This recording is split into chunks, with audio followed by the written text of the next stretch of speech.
Bien, muchísimas gracias por esta invitación.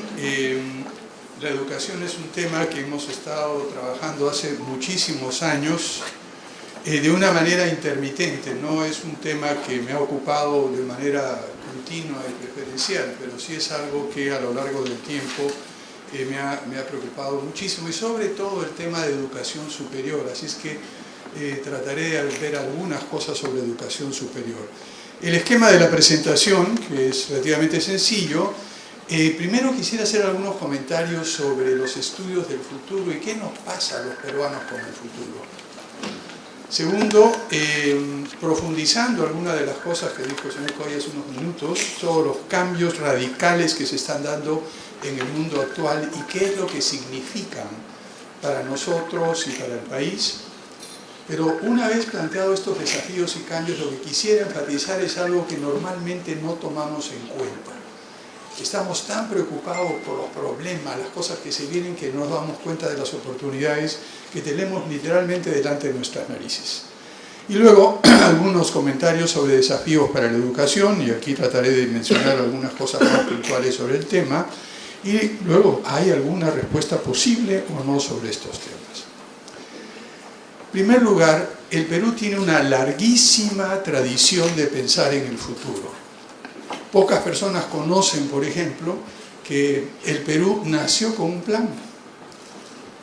Lorenzo de Vidaurre, el famoso intelectual prócer de la independencia, que al final terminó contradiciéndose a sí mismo, y hay un famoso libro de Vidaurre contra Vidaurre, en la cual 30 años después de haberlo escrito, él escribió, pero no este libro, dicho sea de paso, no el plan del Perú. Lo que hizo él es preparó un plan de cómo debería ser nuestro país, más o menos en 1819, 1820. No se lo entregó a San Martín, se lo entregó a Bolívar. Y el plan del Perú, si alguno de ustedes los ha leído, y se lo recomiendo, es realmente sumamente interesante. Tiene un detalle de cómo debería ser el país, cómo se podría poder cambiar la situación, mejorar, entraba en detalles, qué hacer con el clero, qué hacer con las mujeres, qué hacer con la producción, etc. Todos estos temas los tenía muy claramente planteados. Y cuando uno mira la historia de nuestro país, una de las cosas que hicimos hace algunos años en el proyecto Agenda Perú es mirar hacia atrás y ver qué cosa es lo que nuestro país había pensado sobre su propio futuro. Y encontramos una cantidad de cosas interesantísimas a lo largo de toda la historia de nuestro país hasta recientemente.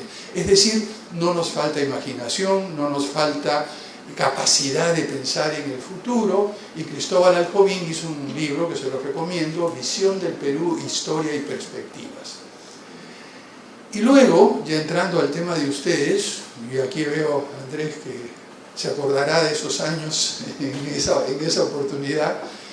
En 1969-70, el gobierno entonces llamado revolucionario de la Fuerza Armada publicó un texto sobre reforma educativa del Perú, de una comisión de reforma educativa que la presidió Emilio Barrantes, si mal no recuerdo, Walter Peñalosa estaba incluido ahí, Carlos Delgado, Andrés estaba de jefe de planeamiento del Ministerio de Educación en esa oportunidad, y este informe que se hizo sobre la reforma educativa en el Perú realmente fue extraordinario. Fue alabado por la UNESCO como uno de los mejores trabajos, etc., con un pequeño problema. No tenía una sola cifra, no se sabía cuánto costaba, y debe recordar a algunos que leyeron ese texto, y Andrés que está aquí no me va a dejar mentir, Jorge Bravo Bressani, que era el único economista en esa comisión, decidió comisionar a un grupo de jóvenes que recién empezábamos a trabajar en computadora. Era Eduardo Toledo, Carlos Figueroa y yo. Y lo que hicimos fue una cosa muy sencilla. En esa época, por supuesto que no había Excel, ni siquiera había Lotus, ni siquiera había VisiCalc, para los cuales se acuerdan de VisiCalc. Y lo que tuvimos que hacer es programar de cero un programita que ponía todos los costos de la reforma educativa que se proponía y compararlo con el presupuesto actual. Por ejemplo, recordad que se iba a hacer la reforma en 5 años, que iba a reducirse el número de alumnos por clase, que iba a aumentarse el número de salones, que iba a aumentarse el equipamiento escolar, que iba a ponerse la educación bilingüe, y lo único que hicimos fue ponerle costos a este esquema. Y multiplicamos por el número de alumnos que se pensaban que iban a pasar progresivamente del sistema antiguo al sistema nuevo, y calculamos cuánto costaba eso en 5 años. La conclusión fue muy sencilla. Se necesitaba todo el presupuesto de la República durante los siguientes 5 años para hacer la reforma educativa en ese plazo. La visión maravillosa. Cuando presentamos ese informe en el piso 11, creo que era del Ministerio de Educación, Carlos Delgado saltó diciendo, no es posible eso. ¿Cómo que no es posible? Mira, aquí está la cifra. No, debe haber un error. Bueno, nos revisó la cifra Andrés, no había error. Al final hubo una discusión muy fuerte de que esto era imposible. Carlos Delgado llamó a un experto para poder comprobar lo que habíamos hecho nosotros. Resulta que el experto era Richard Webb. Cuando él creía que nos íbamos a confrontar, le dijo, hola Richard, ¿cómo estás? ¿Viste el trabajo? Sí, me dice. Le dice a Carlos Delgado, no hay ningún error. Al final nos acusaron de contrarrevolucionarios por ir en contra de la reforma educativa en ese lugar, y el general Guabloche, que vino después, no nos pagó la consultoría. ¿Por qué les cuento esto? Porque creo que es un ejemplo típico, y este es un solo caso, podría decirles muchísimos casos, en los cuales en nuestro país somos maravillosos imaginando reformas, situaciones a donde hay que ir, visiones de futuro, pero a la hora de los logros, cuando se trata de ponerla en práctica, no sabemos cómo conectar las dos cosas. Y ese es un problema sumamente serio. Luego continuamos haciendo estudios sobre el futuro, primero en GRADE, donde está Patricia Regui, que participó en algunos de ellos, luego en Agenda Perú, y el problema fundamental que hemos encontrado, y lo vuelvo a encontrar una y otra vez hasta ahora. Pueden ver, por ejemplo, el último informe que ha hecho la Comisión sobre Previsión Social. Excelente, gran diagnóstico, todo el mundo de acuerdo, pero no se sabe de dónde va a salir la tela para hacer el terno, ¿no? O sea que simple y llanamente tenemos este problema grave. Y cuando pensemos en el futuro, yo creo que es fundamental pensar al mismo tiempo en qué es lo que vamos a hacer hoy o mañana para poder acercarnos a ese futuro. Esto es aún más complicado y más grave en el nuevo contexto global que se nos viene.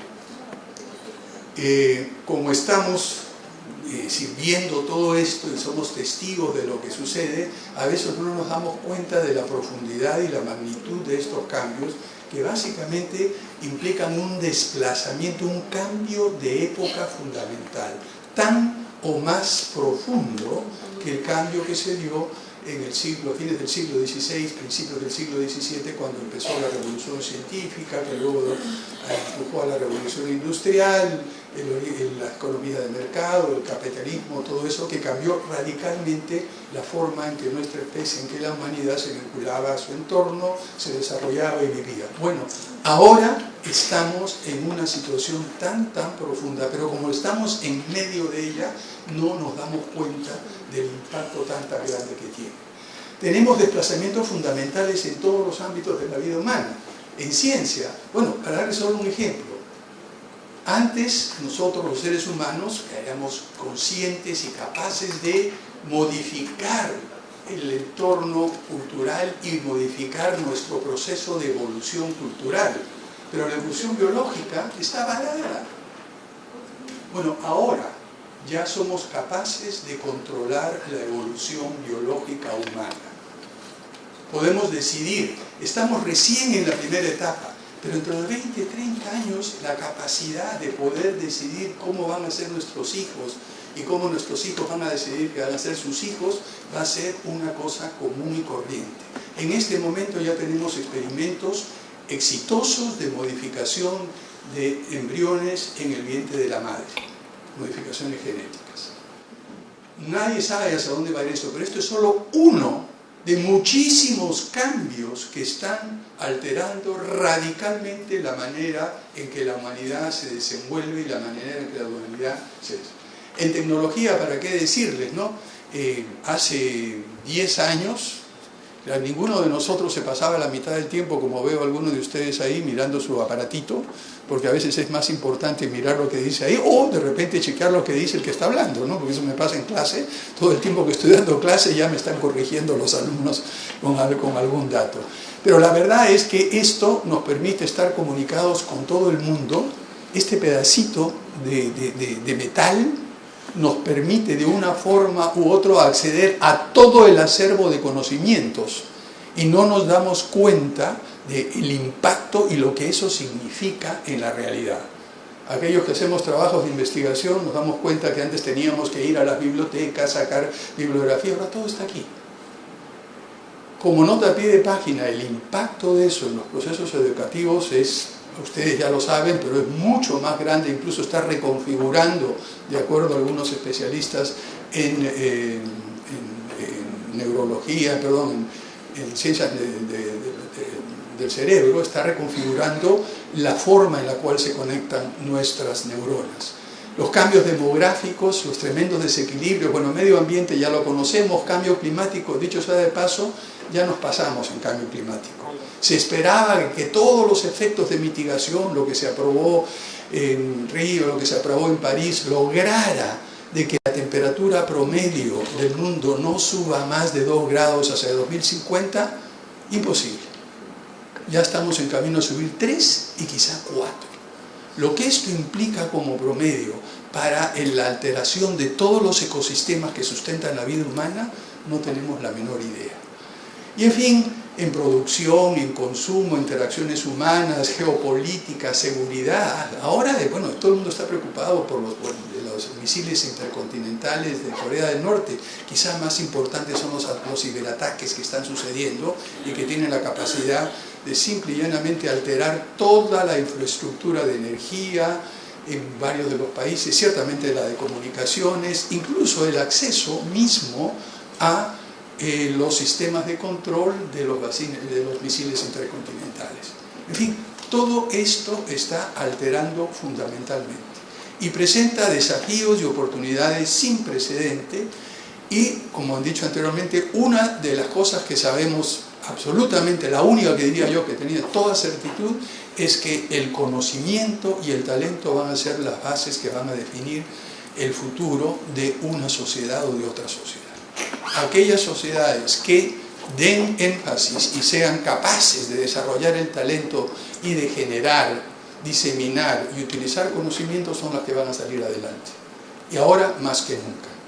Pero para que simplemente no crean mi palabra, voy a darles algunas citas que he venido compilando a lo largo de los últimos años sobre el nuevo contexto global. Una probabilidad 50-50 que nuestra civilización sobrevivirá hasta fin de siglo. ¿Quién dice eso? No es un tonto loco, es Sir Martin Rees, expresidente de la sociedad, de Royal Society de Inglaterra, es el astrónomo real y consejero principal del gobierno británico, un especialista en astrofísica. James Martin, el inventor de lo que es los sistemas de información y computación distribuida, el primero que hizo que podamos comunicarnos entre computadoras. Se llenó de dinero, como se imaginan, creó el James Martin Institute en Oxford y ha escrito una serie de libros sobre el futuro de la humanidad. Curso insostenible, si no cambiamos, consecuencias catastróficas. Bill McKibben, el ambientalista, ya perdimos el planeta que teníamos. Debemos averiguar cómo sobrevivir en el que tenemos ahora. Bill Joy, el primer científico de Sun Microsystems y uno de los pioneros de la tecnología de información moderna. Por primera vez una especie, la especie humana, por sus propios actos, se ha convertido en una amenaza para sí misma. El filósofo alemán Hans Jonas, autor del libro El imperativo de la responsabilidad, es que cualquier cosa que hagamos para evitar los desastres va a afectar tantos intereses creados que va a haber que luchar denodadamente para poder salvarlos. Dicho sea de paso, cualquier reforma que tengamos que hacer para el futuro, ya no a nivel global, pero incluso las reformas educativas van a tener que ir contra un conjunto de intereses creados brutales. Y al final quisiera hacer algunos comentarios sobre eso porque me parece. Pero sigamos viendo. Edward Wilson, que fue el profesor de Harvard, que fue el que escribió el libro Sociobiología hace algunos años, el capitalismo tecnológico, el monstruo, el juggernaut, dice en inglés, pero, dice, podemos cambiar su dirección. Y este famoso autor Harari, que está escrito Homo Sapiens y luego Homo Deus, estos dos libros que están de moda en la actualidad, lo que dice, el último tren del progreso está dejando una vez más la estación llamada Homo Sapiens. Quienes lo tomen podrán tener poderes divinos de creación o destrucción. Quienes queden atrás enfrentarán extinción.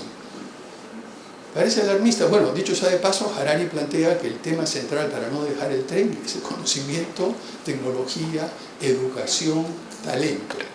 Y por último, para tener por lo menos algún latinoamericano, Amílcar Herrera, el geofísico argentino, autor del informe Catástrofe de Nueva Sociedad en 1976, planteó que la civilización actual se ha vuelto disfuncional. Si no suceden cambios imprevistos, desapareceremos. Y lo dice con toda tranquilidad. Cuando uno ve la historia de nuestro mundo, la cantidad de especies que han desaparecido, más del 96%. ¿Por qué nos creemos algo especial? Cuando doy esta charla, la gente me mira y me dice, oye, mira, ya no exageres. Un momentito, hace 100.000 años desaparecieron los neandertales, 150.000 los cromañón. ¿Estaremos en posibilidades de diverger como especies? ¿De repente habrá un Homo post sapiens? Ese es un signo de interrogación y algo que ocupa a los filósofos en la actualidad, pero no es una especulación así loca o tonta. Es algo que tiene una probabilidad y una posibilidad de convertirse en realidad. En otras palabras, sí, estamos, cuando miramos al futuro, enfrentando un cambio radical en la situación del planeta. Por supuesto, como les decía al principio, como estamos en el medio de ellas y preocupados a qué hora sacar a los chicos del colegio y cosas de ese tipo, simplemente sobrevivimos. Es como ese famoso cuento del sapo que lo meten en una olla con agua y empiezan poquito a poquito a hervirlo y no se da cuenta que lo están realmente asando, ¿no? Y eso es lo que nos está pasando en cierta medida. Y para eso yo creo que tenemos que tener un enfoque un poquito más aventurado. Pero habiendo dicho todo esto, yo creo que, caramba, es una situación complicada para el nivel de todo el mundo, pero ¿qué significa esto para nosotros? Y es aquí donde yo quisiera destacar algo. Una de las cosas que he estado haciendo recientemente con mis colegas en Foro Nacional, Internacional y en otros lugares, es hacer un inventario de qué regiones del mundo están en la mejor condición para enfrentar los desafíos del futuro, empezando por cambio climático, desafíos demográficos, de provisión de alimentos, en fin, todo este conjunto de desafíos físicos, biológicos que vamos a enfrentar en el futuro. Y la conclusión es muy sencilla. Comparen África del Norte, África del Sur, comparen con Asia Central, Sudeste Asiático, con China, con Europa, y América del Sur, sobre todo, incluyendo al Perú, está en una situación inmejorable desde el punto de vista material. Por eso he enfatizado material, para enfrentar el siglo XXI. Por ejemplo, tenemos una población dentro de América del Sur lo suficientemente grande como para constituir un mercado razonable interno, pero no llega a los niveles de que llega en la India o China, algunas partes de África, en la cual la población básicamente sobrepasa la capacidad de los ecosistemas para poder mantenerla. En términos de edad, tenemos por los próximos 30 años el dividendo demográfico que ustedes saben, vamos a tener más personas en edad de trabajar que dependientes. Y eso ya no es el caso en otras regiones del mundo, ¿no? Especialmente en Japón y en Europa. En producción de alimentos tenemos diversidad biológica y ecológica, tenemos áreas cultivables, nosotros no tanto como otras regiones de América, pero sí tenemos las suficientes, tenemos un potencial de pesca enorme. La región con mayor potencial de pesca del mundo en la actualidad está a frente de Ecuador, Perú y Chile. Es la región que tiene, en comparación con el potencial de pesca y la pesca actual, el mayor potencial. Dicho sea de paso, por eso es que tenemos las embarcaciones chinas viniendo, pescando nuestras caballas, llevándolas allá y trayéndolas de nuevo acá con gusanos. En términos de provisión de energía, tenemos múltiples fuentes. Realmente es increíble lo que tiene la región. Tenemos prácticamente de todo: gas, petróleo, energía hidroeléctrica, energía eólica, energía geotérmica. Realmente no tendríamos ningún problema como tienen otras partes, empezando por Europa. Disponibilidad de agua, grandes reservas. Aquí en la costa no nos damos cuenta porque, caramba, no llueve casi nunca. Pero en términos, excepto en el norte cuando tengamos el fenómeno del niño costero, el niño, pero en términos de posibilidades es increíble. No hay ninguna otra región que tiene tanta disponibilidad de agua. Recursos naturales, mineros, forestales, solo podemos ir añadiendo culturas diversas. Toda la región de Sudamérica tiene un tipo de cultura, bueno, un poco más allá de América Latina, desde el Río Grande hasta la Patagonia nos entendemos todos en portuñol. Es relativamente sencillo. Vayan ustedes a África, vayan ustedes a Asia, cada 300 kilómetros no solamente un idioma distinto, sino hasta un alfabeto diferente, culturas distintas. O sea, hay un cierto grado de homogeneidad. En fin, tenemos lo que hemos llamado una diversidad de diversidades que nos da una capacidad de respuesta, y también tenemos, y por eso pongo el signo de interrogación, procesos de aprendizaje social lentos, espero que sean seguros. Se ha reducido la pobreza en la región, hay un rechazo a la violencia como método de resolver conflictos, hay democracia, por lo menos una valoración, aunque sea superficial, de la democracia. Tenemos un grado de sensatez macroeconómica, excepto en Venezuela, ¿no? Pero siempre tenemos que tener un país que sea la excepción. Toda regla tiene su excepción. Es decir, ante ese panorama que les he puesto y con todos estos cambios, sí tenemos posibilidades como región, y yo diría más en detalle como país. Además, tenemos una cierta flexibilidad en infraestructura física, tenemos una disposición razonable de recursos financieros, y una cosa que a todos aquellos que hemos tenido la oportunidad de viajar en la región vemos con cierta frecuencia: ya la gente está inquieta. Acá hay algo que no está funcionando, hay un interés en modificar, cambiar lo que hemos llamado una convergencia de desasosiegos. Sin embargo, ante ese panorama mundial y esas posibilidades que tenemos, hay muchísimas cosas que tenemos que hacer. La primera de ellas es darnos cuenta, tomar conciencia. Si no tomamos conciencia de esta situación y de nuestras posibilidades, ni siquiera nos vamos a dar cuenta que podemos aprovecharlas.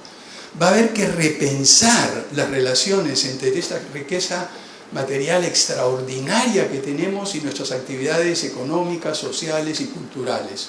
Aquí, por ejemplo, ya han empezado algunos economistas en Brasil a hablar del concepto de economía del conocimiento natural. ¿Qué quiere decir esto en la práctica? Es decir, invertir fuertemente en conocer nuestra dotación, características, posibilidades de esta diversidad de recursos que tenemos, y usarlas como base para un proceso de desarrollo propio, diferente, distinto, que siga nuestro propio camino, básicamente.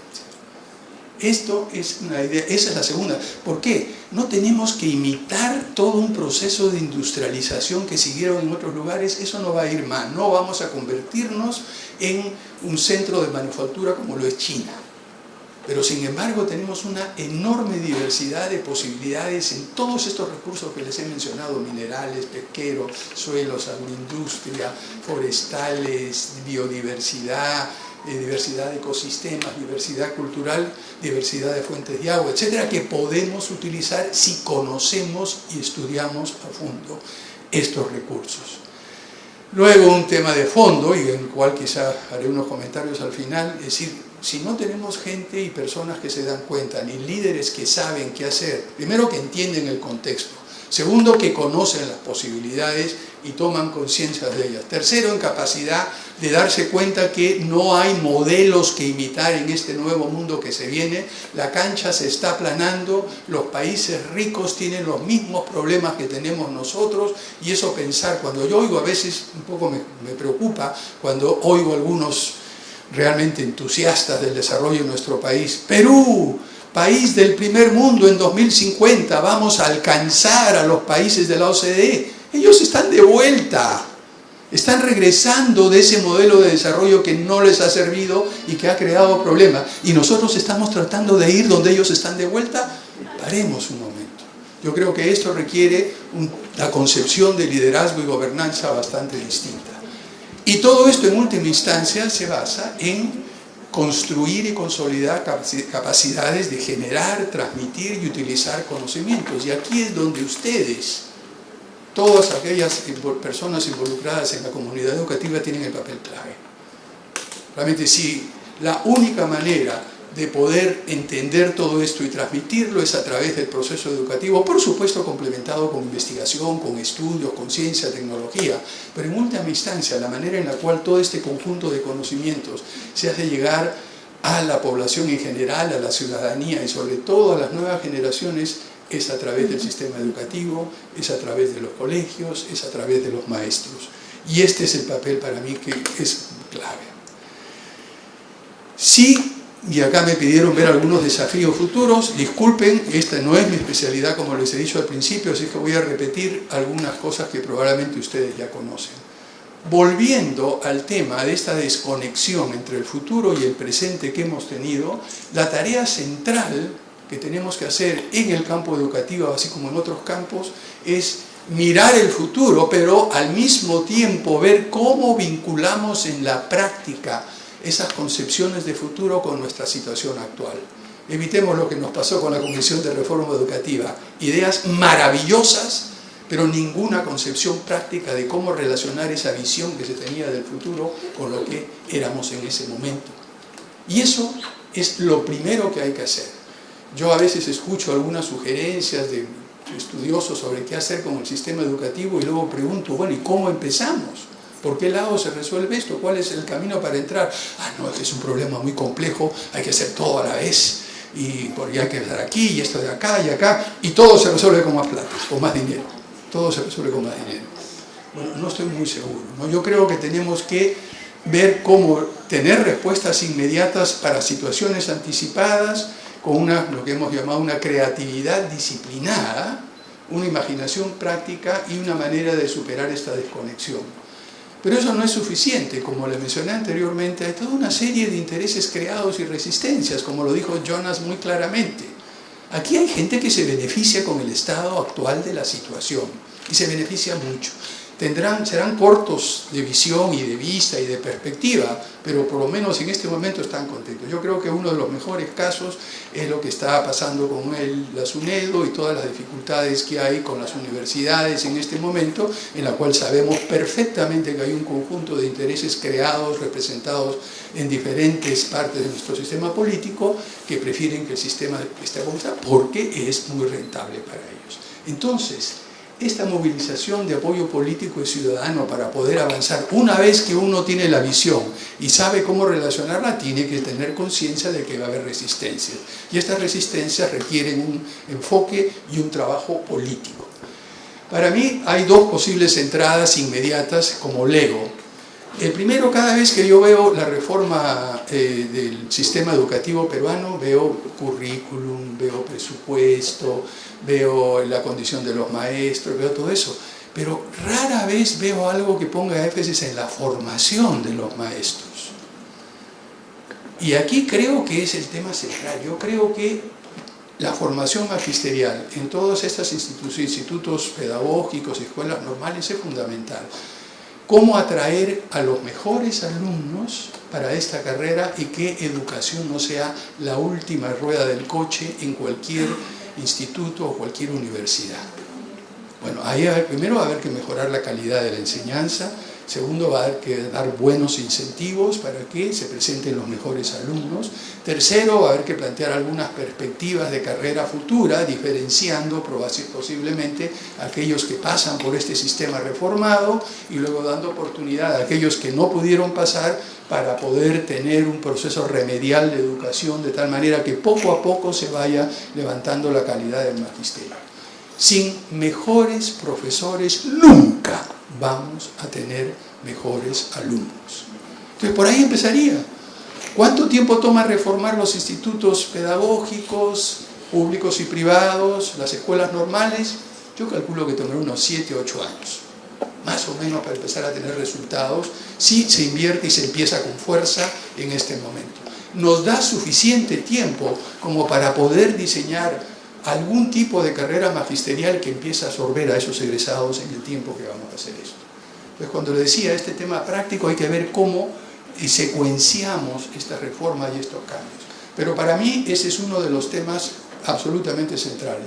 De César he aprendido muchas cosas sobre este asunto. Cuando lo planteamos una vez en una reunión privada, prácticamente me dio una lección, así que no quiero decir nada más sobre ese tema, que lo conocen muy bien, y dejo solo esa línea. Y la segunda, yo creo que es la reforma integral de la educación superior, empezando de los posgrados.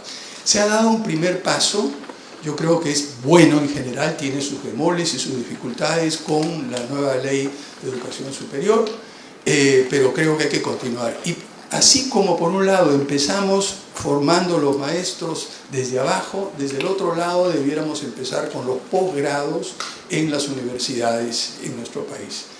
Garantizar un acceso equitativo, recursos adecuados y calidad de educación. ¿Y por qué posgrados? Y además pondría un énfasis en universidades públicas. Por una razón muy sencilla. En el estudio que estamos haciendo con mis colegas sobre la educación superior, en un capítulo de un libro que nos han pedido, encontramos una estadística muy sencilla. Vimos cuántos alumnos, cuáles son las carreras en ciencia, ingeniería y tecnología que tienen mayor número de alumnos. Son 16. De esas 16 carreras que tienen mayor número de alumnos en ciencias, ingeniería y tecnología, 15 solo las imparten las universidades públicas. Una la imparten públicas y privadas, y tiene mayor número las privadas. Y la única es tecnologías de información y comunicación, y estamos en una universidad en un local de este tipo. Pero biología, ciencias marinas, física, matemática, todas las otras gamas, ingeniería de petróleo, todas estas gamas, la hacen con recientes excepciones y con un número muy reducido de alumnos las universidades públicas. Entonces, conclusión obvia, si vamos a tener que desarrollar la capacidad de ciencia, tecnología, innovación, las universidades públicas y los posgrados en universidad pública tienen que ser la prioridad número 1. ¿Por qué? Porque con esos posgrados vamos a formar a los profesores universitarios, tanto con maestrías y con doctorados, que van a enseñar en las otras universidades.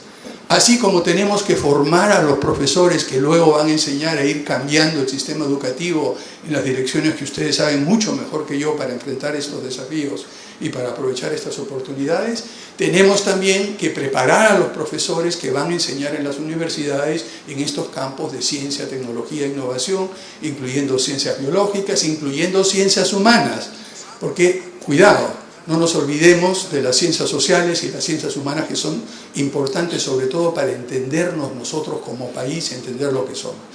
No estoy hablando solamente de las ciencias duras y de la ingeniería en este momento. En fin, esto es lo que creo. El resto de la charla que tenía, y ya queda poco tiempo y creo que me la voy a saltar porque son temas que ustedes conocen, básicamente trataba de ver en la educación superior todo el tema de acceso, recursos y calidad en educación, y aquí simplemente poner algunos datos que ustedes ya conocen. ¿Cuál es la política explícita del Estado sobre educación superior? De acuerdo a la Constitución, el Estado garantiza el derecho a educarse gratuitamente a los alumnos que mantengan. Esto no solamente educación superior, sino toda la educación necesaria, sin preocuparse de los costos. Esta es la política de lo que dice nuestra Constitución, y el Estado mejorará la calidad de educación superior pública universitaria, lo dice el Acuerdo Nacional. Eso es nuestra política explícita, por decirlo así. Pero cuando empezamos a ver el conjunto de normas y leyes, y aquí voy a entrar específicamente a la universidad pública, con respecto al acceso no voy a entrar en detalle, pero básicamente el acceso no está hecho de manera, no es equitativo, realmente no les es posible a las personas que realmente tendrían la capacidad de acceder a esos niveles de educación que se requieren, y en fin, la realidad y la práctica y lo que sucede, por ejemplo, con las políticas de asignación presupuestal, es una política educativa implícita que contradice la política explícita que vemos en la Constitución. Entonces lo que tenemos es un choque de, por un lado, decimos una cosa, al igual el desarrollo futuro y todo, a la hora de los loros, En el día acá hacemos exactamente lo contrario. Y eso, les decía, nos pasa tanto en acceso, nos pasa tanto en presupuesto. Por ejemplo, los recursos propios, hemos un análisis, la mayoría de universidades públicas más o menos buenas tienen entre 40-45% de generación de sus propios recursos presupuestales. Y esto distrae. Lo que es enseñar en muchos casos son actividades económicas, buscar, el recursearse. La responsabilidad del Estado está dejada de lado y las universidades públicas tienen que recursearse para poder cumplir sus objetivos. Esto contradice nuevamente la política explícita. Y con respecto a calidad, bueno, ya hemos empezado a mejorarla, pero antes la calidad era la última rueda del coche, y sobre todo durante los años 90 y parte de los 2000, en la cual se expandió aceleradamente el número de universidades privadas con fines de lucro, como resultado de las reformas que se hicieron en 1995, ¿no? ¿Hay respuestas posibles a esto? Y con eso termino.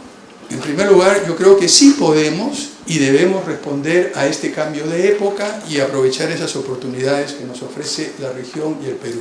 Esta idea de diversidades y buscar nuestro propio camino sin tratar de repetir el camino y de reproducir de los países entre comillas desarrollados a donde queremos llegar en el 2050 cuando ellos ya están de vuelta. Esto implica privilegiar el conocimiento y el talento. Esto tampoco, y en tercer lugar, no es una tarea de un líder iluminado. Esto implica movilización ciudadana, implica esa capacidad de contrarrestar los intereses creados que se oponen a este tipo de cambio y vincular nuevamente el futuro con el presente y no simplemente plantear. Yo recuerdo una nota a pie de página, un brillante científico social y matemático, algunos de ustedes deben conocer su nombre porque realmente es un inspirador, Oskar Garzadsky, que murió hace algunos años, que hizo todos los famosos modelos de desarrollo creativo y todo. Yo me acuerdo que cuando él vino a asesorar a Sinamos, nos reuníamos con él de vez en cuando, y un día le digo, mira, Oskar, pero qué maravilla lo que has hecho tú, simulaste lo que sería una sociedad nueva, creativa, distinta, de una sociedad dependiente, pero ¿cuál es la estrategia para ponerlo en práctica? Y lo que él me dice, mira, ese no es mi problema. A mí ya me costó suficiente idear esta situación y diseñarla. Ahora que vengan los políticos y la pongan, por favor. Si es que separamos esa visión y esa capacidad de diseño de la capacidad de ejecución, no vamos a ningún lado. Y esa ha sido trágicamente la historia de nuestro país a lo largo del tiempo. Lo que les digo es reforma de la formación. Yo empezaría por reforma de la formación magisterial, al mismo tiempo que una vez que reformo eso, voy preparando los cambios en la carrera para poder darle a aquellos que han entrado y que he traído con becas bien pagadas, con profesores que partes locales y partes de fuera, con un nivel de las escuelas de formación magisterial mucho más alto, de tal manera que cuando salen no estén diciendo qué cosa hago, sino prepararles el camino, y como les decía anteriormente, puede tomar 4, 5, 6, 7 años. Bueno, ese es el tiempo para hacerlo. Y luego la reforma de la educación superior, y aquí sobre todo lo que son las universidades públicas en campos de ciencias, tecnologías e ingenierías, incluyendo las ciencias humanas. Pero nada de esto se va a hacer sin liderazgo político. Y acá la última reflexión. Yo me he pasado 50 años, yo salí hace 57 años del colegio y hace 53 de la universidad. Me he pasado 5 decenios asesorando, escribiendo, diciendo esto es lo que hay que hacer, en fin, todo esto. Y me he dado cuenta de que, claro, se ha mejorado, se ha hecho algunas cosas, pero estamos realmente muy por debajo. ¿Y por qué? Porque la calidad de la élite política que tenemos es desastrosa. Entonces, ¿cuál es la solución? Que todos ustedes y todos nosotros nos metamos activamente en política, y a mi tierna edad esa es una de las decisiones que he tomado. Muchísimas gracias.